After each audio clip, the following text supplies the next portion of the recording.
नमस्कार, माझं नाव संगीता आहे कॉलमर. मी कधी व्हिडिओ बनवत नाही, व्हिडिओ टाकतही नाही, पण आज पहिल्यांदा मी प्रयत्न करते. आणि मला व्हिडिओ करायला काय वाटत नाही, पण मला म्हणजे कशी थोडीशी कंडिक्शन बेकार आहे, त्यामुळे मलाही थोडंसं नको वाटतं. फॅमिलीतले काय बोलतील, कोण काय बोलेल, कोणाचे काय विचार, हा विचार करते म्हणून मी व्हिडिओ टाकत नाही. पण आज मला व्हिडिओ टाकावासा वाटला. म्हणजे कोणाचा विचार करून फायदा नाही, कारण कोणी मला खायला देणार नाही आणि कोणी माझं घर चालवणार नाही.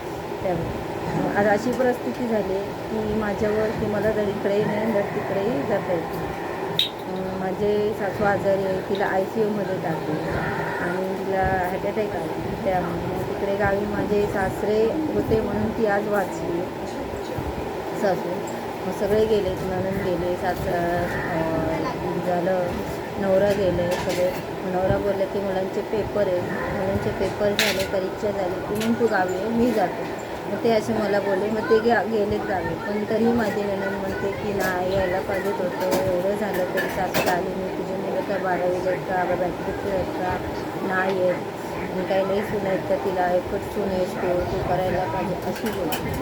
पण तुम्ही सांगा की यात माझं काय चुकलं की मी मुलांच्या पेपरसाठी राहिली इथे म्हणून जायचं होतं का इथं राहायला पाहिजे होतं. कारण माझ्या मुलांचे पेपर मग वर्षभराची जेवढे मेहनत आहे, शिक्षण आहे, शिकलं ते वाया गेलं असतं. आणि त्यांचे बोर्ड पेपर आहेत आणि लास्ट पेपर आहेत, मग आता त्यांच्यासाठी थांबणं महत्त्वाचं होतं का नाही. मला कमेंट करून सांगा की मी चुकीचं केले का बरोबर.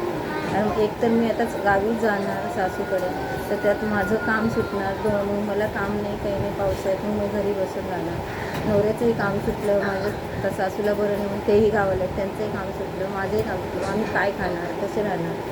आणि त्यात मुलांच्या त्या गावाकडनं आलं, शाळेची फी, ट्युशनची कसं करणार. मग ते आम्हाला मला ते टेन्शन, मी ते विचारत होते, डिप्रेशनमध्ये होते. पण माझे बोलू की जाऊ दे, विचार नको करू, तू जा 2 महिने गावाला आणि बघू पुढच्या पुढे. पण मी हा विचार केला, पण त्यांना समजत नाही की मुलांचा विचार करा, नंतर तुझे मुलं शिकून काय होणार असे करतो.